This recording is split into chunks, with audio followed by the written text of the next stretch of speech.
Hello everybody, we're really excited because we just received this new brand game from Garfield Games in the post. We're super excited when we found out that this came with the post, and we're really looking forward to see what's inside the box and if this fantastic cover lives up to what we expect and what we would like to see from such a game. Does this cover bring out the Viking game and feeling that we expect? Let's find out.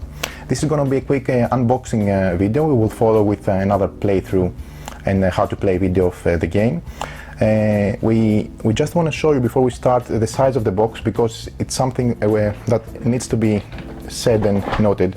I really like when companies do take care and make the extra effort for something, and this is to eliminate the dead space from this box. You see, this is a typical normal box game, and this is the size of Raiders.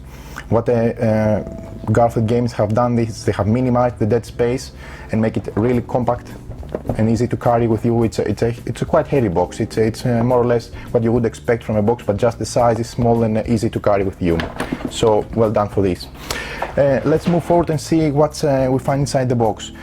Obviously, you see there is no plastic wrap, and there is a reason for that, because we simply couldn't resist having a sneak preview of what's inside the box, so we just open it and have a quick view. But other than that, everything is as you would expect to see when you simply unbox the game. So what you find inside is a nice small rulebook with nice color illustrations. The font is quite big, so it's not a big rule book. It's easy to read. It's 12 pages. That's quite small, and taking under consideration that it's the last page is just a simple reminder of the village building actions, and you get also the setup and contents of the game at the beginning. That makes it a small rule book, and having read it already online, it looks very easy to follow up for anyone, and well structured and illustrated as well. So this is a good start for the game. Let's see what we get inside. We have these two punch boards. They're quite heavy. Yep, they come easily out. So production wise, that's a good thing always. Yep. No tearing. Nice thick cardboard. What you would expect from a good product. Yeah. The provision tiles, you see, everything comes easily, simple. What I would suggest though, because this is really calculated to the detail, don't throw, guys, these two away, so you can put it beneath the tray, so the board will come again on the same level, and there will be no fooling around when you move this box. So just keep them and put them at the bottom of the box. The second punch board is exactly the same. Nice and easy, quick punch, no pressure, no hard pushing, nothing, everything works fine. I'm just doing it quickly to show you how easy it is, and the nice production of the cardboard. It's quite thick, feels nice in the hand, and looks like a bag of provisions. Right. So don't throw this away, keep them to level the game board, and nothing will move when you take this game with you. So we move this here to see what looks like a really nice game board.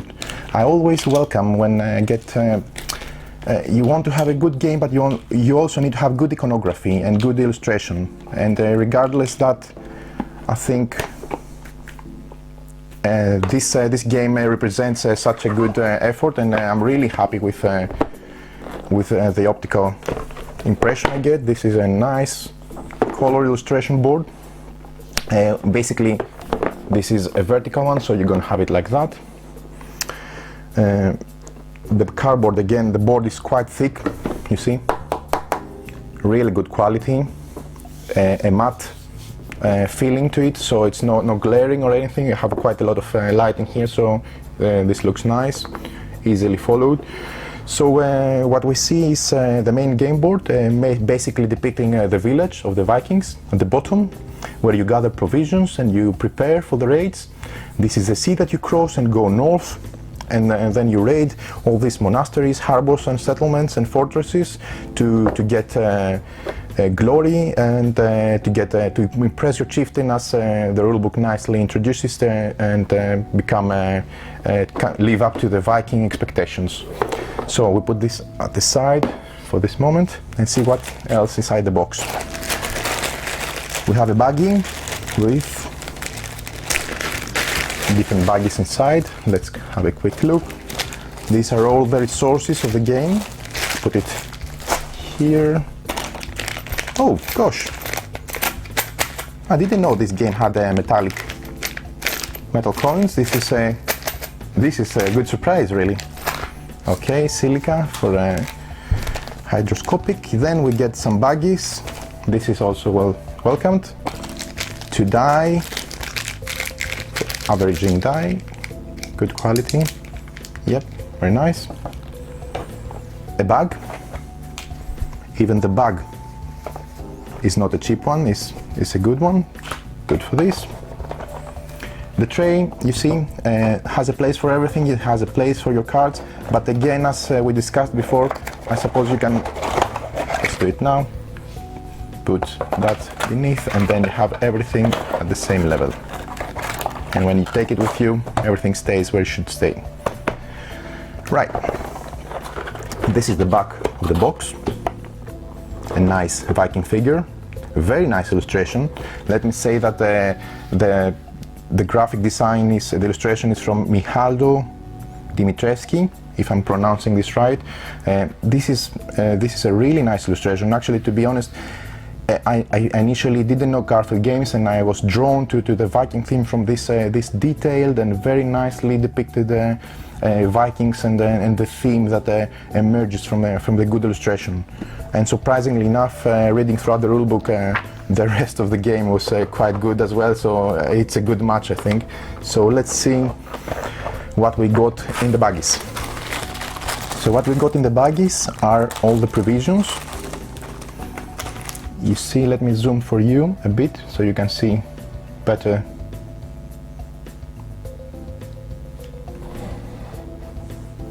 The resources. This is the livestock. Obviously it's a cow or something like that, but it's custom made. It's a nice color. You can differentiate it both from color and from the size. Let me zoom a bit better so you can see. There you go. Small little cow heads. Well done, nice. Then we get the second resource of the game, which is chunks of gold, nice and yellow. Yep. And then we get some iron, because we're Vikings and we need metal to forge weapons and do raids and stuff. So this is the metal, right? Then we have Valkyrie. Valkyrie is also something that we have in this game. You can find them when raiding and earn them when raiding specific fortresses and places. And you have to kill one of your crewmen, but you get these nice Valkyrie pieces that they bring you up on the chart of Valkyrie and give you additional victory points at the end. Very nicely done. And then let's go and see the workers of the game.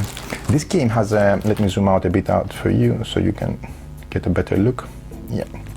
This game has a really nice mechanism. We're going to go through it too from the playthrough video, that when you begin and when you end your turn, you always have one action. So you place a worker, you do the action of the spot where you place the worker, and then you pick up another worker, not from the same building, from somewhere else, and then you do the second action from the building you pick up. This is a really nice, simple idea that works, trust me. It really works and feels nice in the gameplay.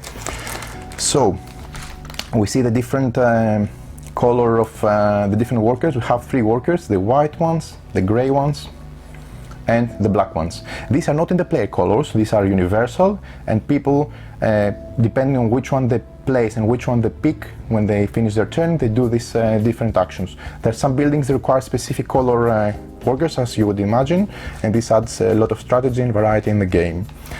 And now, to be honest, this is something I didn't know, because from the pictures I thought this would be cardboard or plastic or whatever. These are heavy Viking plundered coins. Well done for this, really. Let me zoom so you can see the detail, because they're quite nice. They're not just metal and chunky, they're also, if you can see, they're also nicely detailed, with giving a crude sensation and a heavy feeling in the hand. Well done for this, really. Then what we get is we get also the markers of the players for the 4 different colors of the players. This is a 2 to 4 player game. You have the 4 different player colors, and each player has 3 scoring markers. Sorry, this should be here so you can see. Each player has 3 scoring markers, because there are 3 tracks. One goes to the victory points, one goes on the Valkyrie points that they are transformed into victory points at the end of the game, depending on how far did you manage to get, and the other one is for the armory, again giving you armory strength in the game and also additional victory points. So nice big colored markers. And then what we have is, let me zoom out again so you can also see a bit better. We have 2 decks of cards. Yep, this definitely is what I'm looking forward to see, is the illustration of the cards. One deck has, show you, the Town Fox cards. This is very nice quality. You can't see in the video, but trust me, this is the best you would expect. Nice and heavy, durable. That's what you want when you keep cards in the hand, and not cheap paper. So let's see a bit of the iconography. You see, we get very nice illustrations, really nice. We've seen this artwork in the other games of Garfield games. It's the same illustrator, and Shem Phillips has done a tremendous work of collaborating with this guy, because I think he brings up his game really high, because it's adding also, besides the nice gameplay, a good feel of the visual effect. It's I would say a nice eye candy addition. You see the detail of the Vikings, really nice, very detailed, very thematic, giving a strong Viking feeling. And there's loads of those you see in the game, where you can quickly see the strength they have, the money you need to pay to get them, and the abilities they have during the gameplay, which will be explained later on. So lots and lots of cards for the Townfolk. And we have a second deck. Let's go and quickly check what's in there. Maybe I would expect to be the ship cards, because each player gets another ship card. And yep, we have 4 ship cards. These are for the 4 player colors. One side depicts the 50 VPs, where you flip when you get a score higher than 50 points. Nicely illustrated. Even this is not generic, because you see the company went through the effort to show that they didn't just want to change the color, they have a different Viking tribe fighting to impress the chieftain. Well done. And yeah, some additional Town Fox guys. So overall, this is a really nice surprise, what I expect, because I didn't know this company before, and I'm really into what they are doing now, because this caught my eye and looks really nice. Let me again zoom out so you can see the glorious game board. I just have it landscape so you can grasp it all in a nice close detail. Very nicely illustrated. The iconography is very straightforward. You can see, let me actually place it like that so you can follow better. So the iconography is very easy to follow. We have the armory track here, we have the Valkyrie track, the VP track going around the game board, and here is where you start with your from your village, all the different worker placement spots, easy to follow. I mean, you also have, remember, you also have the reminder, the back of the rulebook, simple stuff to follow. You just get, after one play it will be no worry, you don't even want to visit this one. You can easily spot the places where you put your workers. And this is the nice canal that separates the raiding part from where you start. These are all the raiding places where you put all the plunder that you're going to have in the different spots, and what you're going to need to get. But we're going to go on different video with how to play video instructions and present this nicely done game from Garfield Games. So without further ado, I hope you enjoyed this unboxing video, and see you on the how to play video later on.